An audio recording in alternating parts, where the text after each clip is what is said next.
Yeah, and do you have kind of a certain quote or saying that you live by? Like a motto? No, well, there's several. Mm-hmm. And usually they keep on changing. Usually they're just quotes of somebody. And now since I just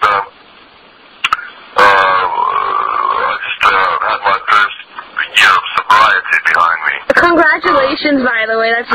That's amazing. Then I've been laughing about the thing that a British poet and a painter, William Blake, once said, that you never know enough until you know what's more than enough. Damn, that's a really good one. That's a very basic kind of philosophy Yeah. thing, but it's such a simplistic thing. It doesn't mean necessarily that you have to go over the top. Mm-hmm. But in certain things, you got to find your own personal bottom to know what's too much for you. It's like anything you do. What's too much, and then you know what's the right amount. Right, kind of just know where your limit is. Or thinking, or reading, or bathing, or kissing, or whatever. It covers the entire life, and so that's the saying that has been my motto for the maybe half a year or so. Right, and you're kind of just finding your limit and knowing what too much is, and having a balance throughout life.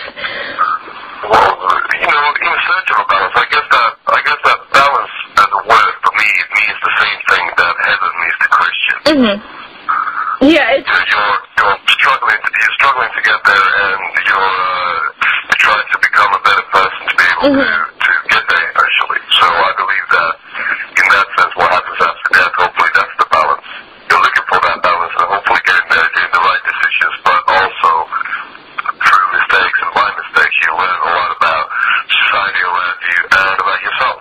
Exactly. And that's one of the hardest, states to achieve, just to be completely content and, know what's too much. It's just such a hard, level of life to be at. So to achieve that and to be completely comfortable in that position, I think that's a huge achievement. Well, but then again, the balance might be also the situation of want.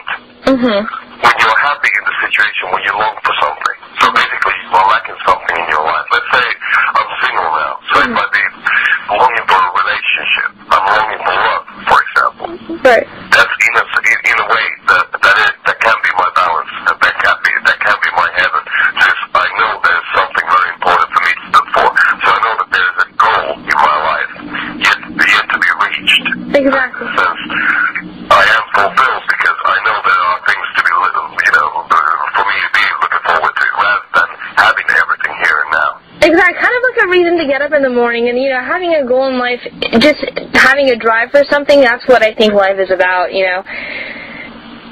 Sure, and it keeps on changing. And the problem with a lot of philosophies and a lot of religions and a lot of people is the fact that they think that there's one way or one state of mind or just one place you have to be spiritually or mentally or physically to be able to reach that. I think that it's very natural for people to change their opinions upon, meeting different people, hearing different opinions and angles, and, it's educational. Definitely, In general. I think people evolve every year, you can't be the same person, so you're going to be changing your thoughts and your feelings towards everything. So, I don't know, that's why personally religion has never worked for me either. It's just, because I change so much, so I think I just take different philosophies and different, aspects of religion and make it work for me. I think that's what is important. Well, all the gods are good that do good, but very few of them do. Right. There's a lot of suffering and a lot of malevolent kind of political restraining happening within religion. You got to do this. You have to be like that. Otherwise, you're not going to get into heaven, or you're not going to be able to do this or that. Exactly. A lot of people are slaves to other people's thoughts. Right. I don't believe in that. I believe that freedom is personal freedom. And then again, we can talk about morals and teachers, and everybody does have different morals, but that's the beauty of the world as well. Exactly, not being you know. not being confined to one thing and being kind of stuck in this, you know, box or, like, you know, I don't know, oppressed mentality. Yeah, well, yeah, and to simplify the whole thought, you know, it's the same thing as what we were talking about music, that I said, you know, fuck Dsire, they were shitheads, you know, Dave Draymond, he sucks. You know, I said that maybe 2 years ago, 4 years ago, and now I'm enjoying the spring coming to Helsinki, rocking, listening to his stuff, and enjoying the whole vibe, and just being, you know, feeling like I'm reborn again. Exactly. And that's the soundtrack to it, and, you know, so I'm really glad for it to exist. And if you don't like it, you don't have to buy it. You don't have to get it. You don't have to be forced that.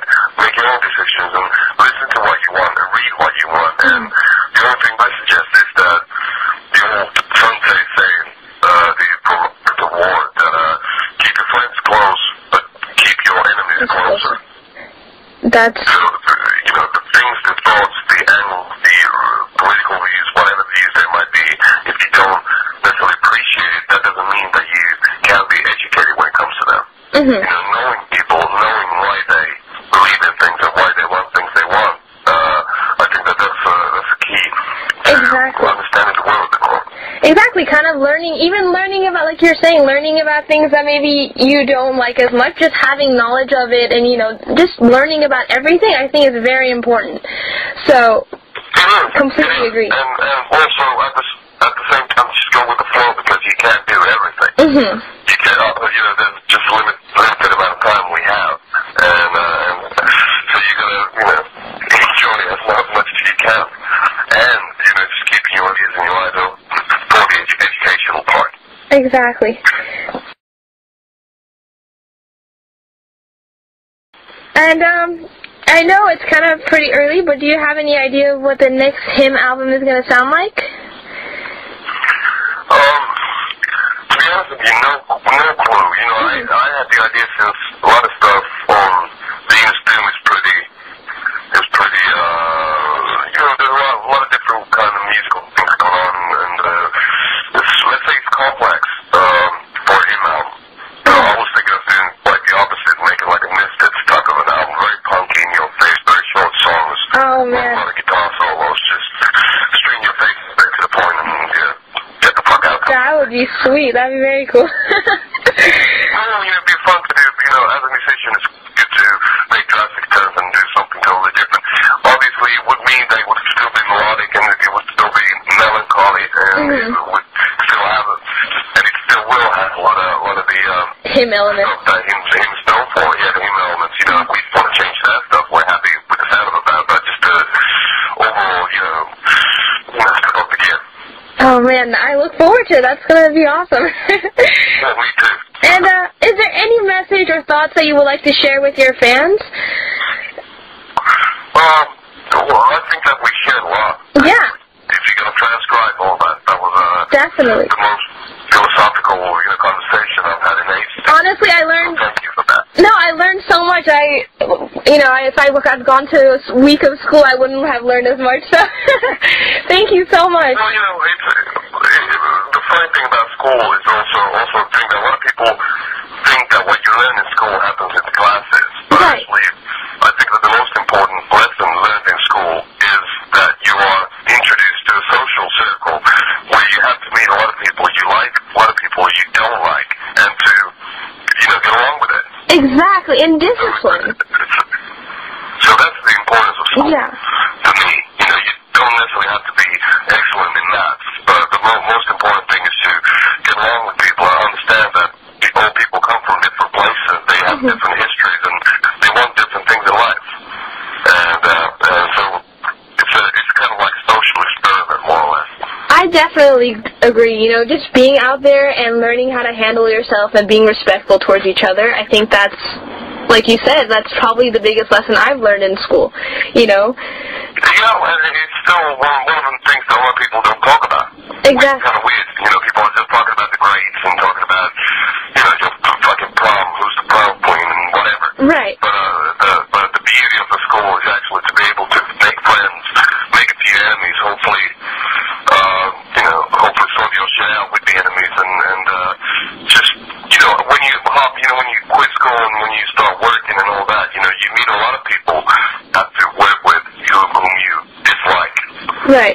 along on a personal level or a philosophical level or whatever. But, you know, it's a very important thing to go to school just because of that. And if you quit school, you know, if you skip classes because you're not good at maths, that's just a cop-out. Everybody can learn the math. That's not too hard. Yeah, and I've always, you know, wondered how people who are homeschooled or haven't gone to school, you know, when they're thrown out into the world, how do they handle themselves, you know? Because you're not, you know, you're oblivious. You're completely... It's the same thing that in religious schools that they don't teach the evolutionary theory, Darwinism.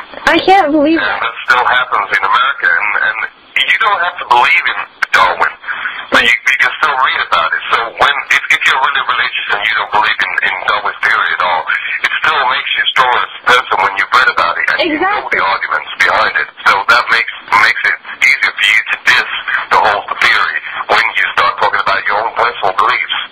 Exactly. Like, you know, it goes back to just learning about everything and just being a sponge, like you said. It's not, you shouldn't, you know, shun out whatever you don't want to, you know, learn about because you dislike it. Hi, guys. Forgive me for cutting in now. I think we should probably wrap up in a couple minutes. Okay, no problem. Thank you so much, Ville. I really appreciate it. Cool. Yeah, pleasure indeed. Pleasure indeed. Wonderful talking to you. Thank you. Thank you once again. Thanks. Bye. God bless you. Thank you. Bye. Bye.